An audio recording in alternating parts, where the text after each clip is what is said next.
तो आज बात करते हैं मुगल इतिहास के एक ऐसे बादशाह की जिसके नाम पर आज भी हिंदुस्तान में बहस छिड़ जाती है। एक ऐसा शासक जिसका नाम है औरंगजेब। ये सवाल ही अपने आप में सब कुछ कह देता है ना? यहीं से औरंगजेब के शासनकाल की कहानी में जो ड्रामा था और उसके जो दूर तक जाने वाले नतीजे हुए, वो सब सामने आ जाते हैं। तो चलिए कहानी को शुरू करते हैं साल 1633 से।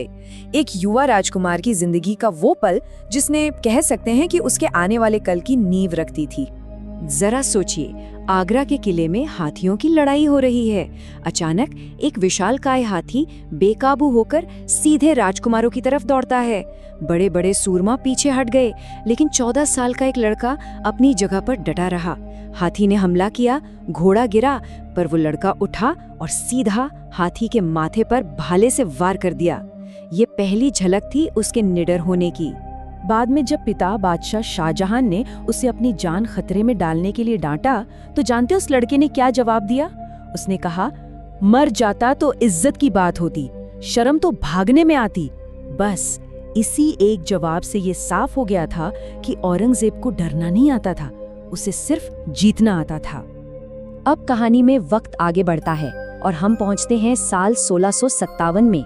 बादशाह शाहजहां बीमार पड़े और ये खबर फैलते ही उनके 4 बेटों के बीच तख्त के लिए तलवारें खिंच गईं। मुगल इतिहास का वो कड़वा सच सामने आ गया, या तो तख्त मिलेगा या ताबूत। इस लड़ाई के मुख्य किरदार थे ये 4 भाई।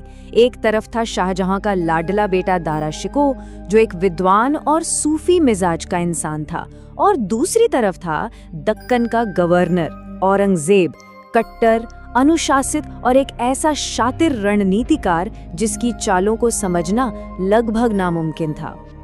औरंगजेब का प्लान बिल्कुल साफ था और उतना ही बेरहम भी।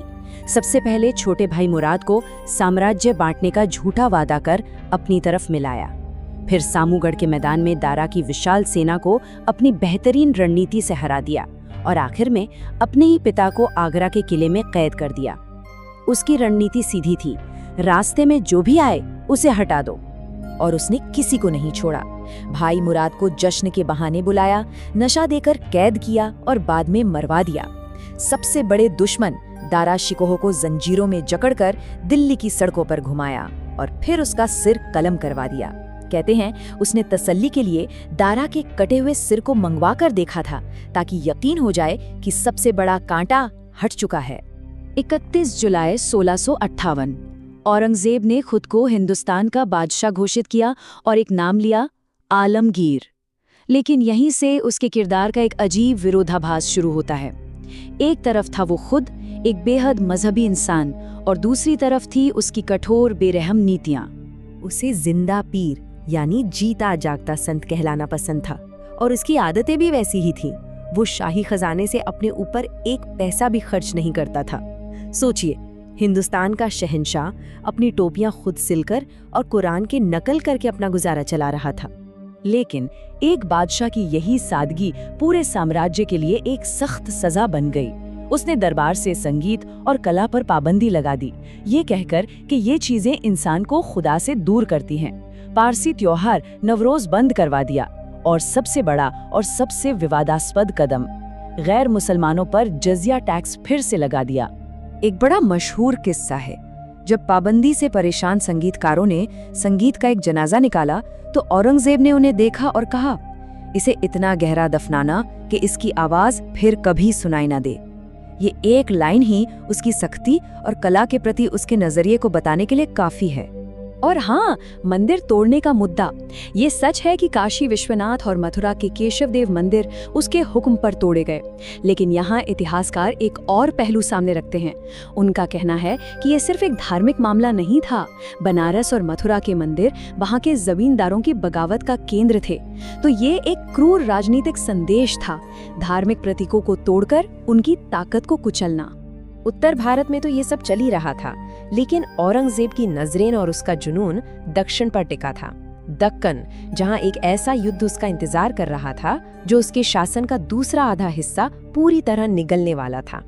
औरंगजेब ने दिल्ली छोड़ दी और जानते हैं कितनी बड़ी फौज के साथ दक्षिण की ओर कूच किया? करीब 5 लाख सैनिक। ये एक चलता फिरता शहर था। उसे लगा कि कुछ सालों में विद्रोहियों को कुचलकर वो वापस दिल्ली लौट आएगा, पर ऐसा हुआ नहीं। जो लड़ाई कुछ सालों में खत्म होनी थी, वो एक कभी न खत्म होने वाला दलदल बन गई। पूरे 26 साल औरंगजेब फिर कभी दिल्ली का लाल किला नहीं देख पाया। वो एक किला जीतता तो मराठे पीछे से दूसरा किला वापस छीन लेते। ये लुका छिपी दशकों तक चलती रही। इसी दौरान उसने छत्रपति संभाजी महाराज को पकड़ा और हफ्तों तक तड़पा तड़पा कर उनकी हत्या कर दी। उसे लगा कि इस खौफ से मराठे टूट जाएंगे, लेकिन हुआ ठीक इसका उल्टा। इस कुर्बानी ने मराठा लोगों को एकजुट कर दिया। अब ये राजाओं की लड़ाई नहीं, बल्कि एक जन युद्ध बन चुकी थी। अब कहानी अपने आखिरी मोड़ पर है। औरंगजेब अब 80 साल से ज्यादा का हो चुका था। एक बूढ़ा, थका हुआ और अकेला बादशाह जो एक अंतहीन युद्ध में फंसा था और शायद अपने ही किए कामों के बोझ तले दबा हुआ था। अपनी मौत से ठीक पहले उसने अपने बेटों को जो खत लिखे, वो किसी अहंकारी बादशाह के नहीं, बल्कि एक हारे हुए और डरे हुए इंसान के थे। याद है वो 14 साल का लड़का जो हाथी से नहीं डरा था? अब वो बूढ़ा बादशाह अपनी मौत से, खुदा के इंसाफ से और अपने गुनाहों से डर रहा था। इस पूरे फर्क को समझने का सबसे अच्छा तरीका है पिता और बेटे की कब्रों को देखना। एक तरफ है शाहजहां का बनवाया हुआ ताजमहल, जो मुगल शानो शौकत का प्रतीक है, और दूसरी तरफ है औरंगजेब की एक मामूली सी मिट्टी की कब्र, खुली कच्ची, जिसका खर्च भी उसकी टोपी सिलकर की गई कमाई से दिया गया था। औरंगजेब की मौत के साथ ही मुगल सल्तनत का सूरज भी ढलने लगा, लेकिन आज 300 साल बाद भी उसका नाम भारत को 2 हिस्सों में बांट देता है। एक नजर से देखें तो वो एक क्रूर खलनायक है, जिसने मंदिर तोड़े, जजिया लगाया और अपने ही खून को नहीं बख्शा। लेकिन एक दूसरा नजरिया भी है, जो उसे एक सच्चा मुसलमान और एक अनुशासित शासक मानता है, जो अपने उसूलों पर चला। शायद सच इन दोनों के कहीं बीच में है। औरंगजेब में काबिलियत तो थी, पर दूर तक देखने की नजर नहीं थी। वो एक महान जनरल था, पर एक महान बादशाह नहीं बन सका। उसने तलवार के जोर पर सल्तनत तो जीत ली, पर शायद लोगों का दिल हार गया। और औरंगजेब की कहानी हमें इसी एक बड़े सवाल के साथ छोड़ जाती है।